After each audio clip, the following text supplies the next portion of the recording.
Este programa tem o apoio da Shamir Optical. Visão perfeita, toque pessoal. A miopia infantil pode ser gerida. A Shamir lançou as lentes Shamir Optimi, que promovem uma visão completa para deixar as crianças mais felizes. As lentes Shamir, que gerem a progressão da miopia, são super resistentes, estéticas e muito confortáveis. Com as lentes Shamir Optimi, melhora o bem-estar da sua criança. Saiba mais em shamir.pt.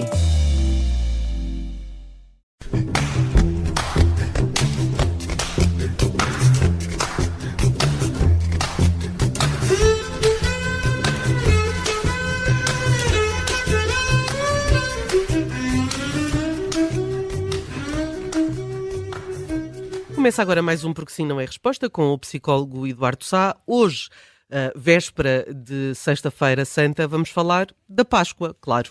E vamos falar da Páscoa não só como uma festa cristã e da importância que os católicos, mas todos os cristãos dão a esta celebração. É talvez a festa mais importante, a festa religiosa mais importante do ano, mais importante até do que o Natal.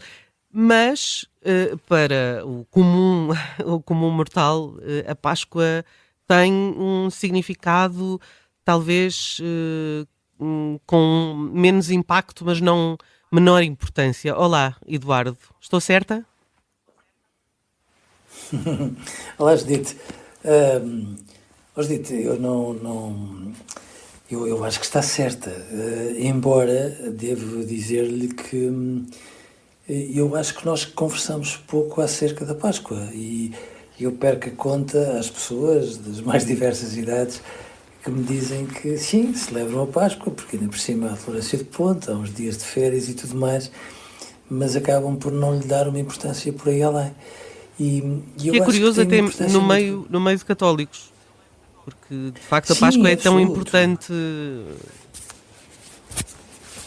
Sim, absoluto. Eu acho que um lado muito bonito de tudo o que enfim, um pensamento cristão, um pensamento religioso, basicamente, cristão, porque a nossa influência é incontornavelmente essa, que eu acho que nós não devemos deixar passar ao lado, porque a Páscoa é, sobretudo, também um período que bate muito de perto com a primavera, e que tem esta dimensão de redenção.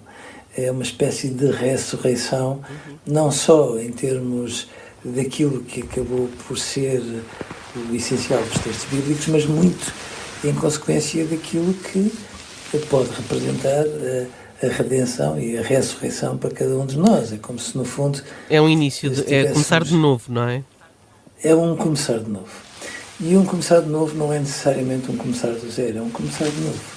É termos esta experiência de perceber que temos as nossas cicatrizes, os nossos falhanços, enfim, todo aquele património de coisas que também não correram bem, mas é de irmos à boleia daquilo que também são os desafios da primavera, com tudo aquilo que elas nos traz, e termos esta ousadia de definir metas e de termos a noção de que podemos nascer muitas vezes ao longo da nossa vida. Assim aceitemos as oportunidades de renascer, que são muitas e que a vida inevitavelmente nos traz. E como é que se explica a Páscoa às crianças? Porque as crianças sabem que Páscoa é coelhos, histórias sobre coelhos e também ovos, de chocolate, claro. Mas a Páscoa, sendo mais do que isso, e também as crianças terem ainda, enfim, uma capacidade de entender conceitos algo diminuta, mas será importante contar-lhes esta história da Páscoa. Como é que se faz isso com conceitos menos complicados? Hostite, estava a pôr uma questão muito difícil. Claro, por isso é que é pus claro. assim. Hostite, vamos lá ver.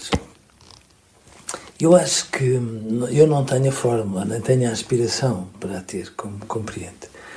E como aliás sabe. Mas eu acho que esta sequência toda de episódios que vêm do Natal para a Páscoa são muito bonitos, com duas vertentes que me parece que depois se cruzam. Uma é uma vertente que tem a ver com a história da humanidade. E tomando em consideração a história da humanidade, eu acho muito importante que as crianças percebam que se hoje, porventura, têm o privilégio de ter aquecedores, têm o privilégio de ter um quarto e telhado, e às vezes até ar-condicionado e tudo mais, os seus antepassados não tinham rigorosamente nada disso. E, portanto, tinham condições de vida absolutamente tormentosas e portanto, sobreviverem ao frio, sobreviverem à chuva, sobreviverem ao inverno, era um certificado de qualidade, mas era também uma oportunidade para que muitos, sobretudo os mais frágeis, fossem crianças, fossem os mais velhos, morressem pelo caminho. E, portanto, chegarem ali a uma altura em que a primavera se anuncia e à boleia disso se faz uma grande festa e se assumem às vezes aqueles cabeçudos, aqueles monstros e tudo mais, e se brinca ao carnaval quase como quem diz, pronto, já podemos brincar com os nossos fantasmas porque mais uma vez os vencemos. É muito bonito, porque a determinada altura a vida volta a desabrochar e nos dá um conjunto de oportunidades para nós perguntarmos o que é que queremos fazer dela. E eu acho que às vezes a vida não é bem a nossa casa e tem que ser a nossa casa.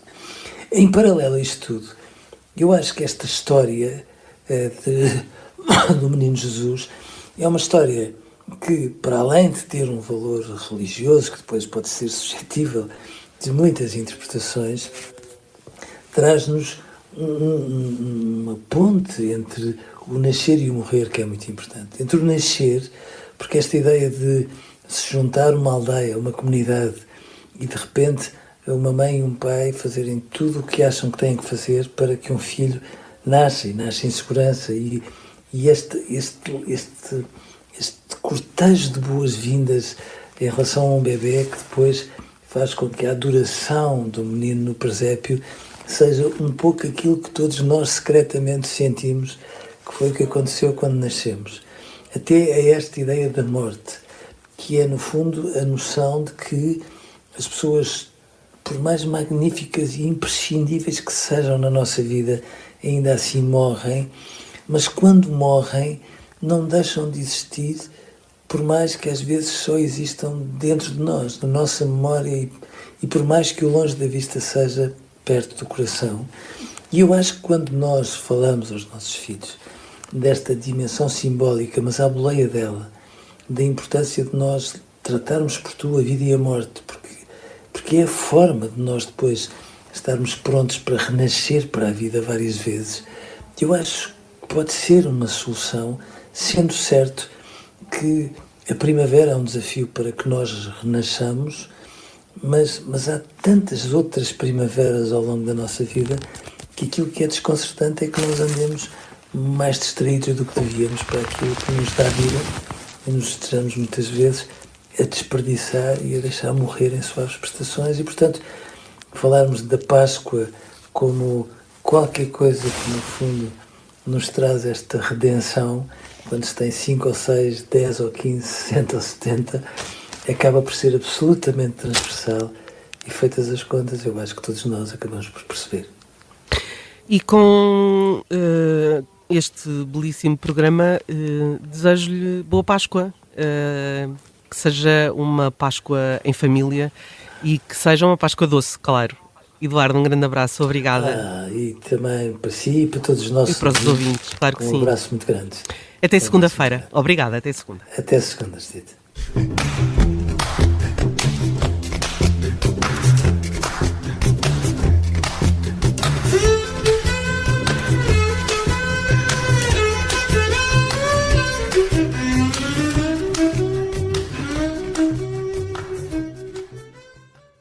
Este programa tem o apoio da Shamir Optical. Visão perfeita, toque pessoal.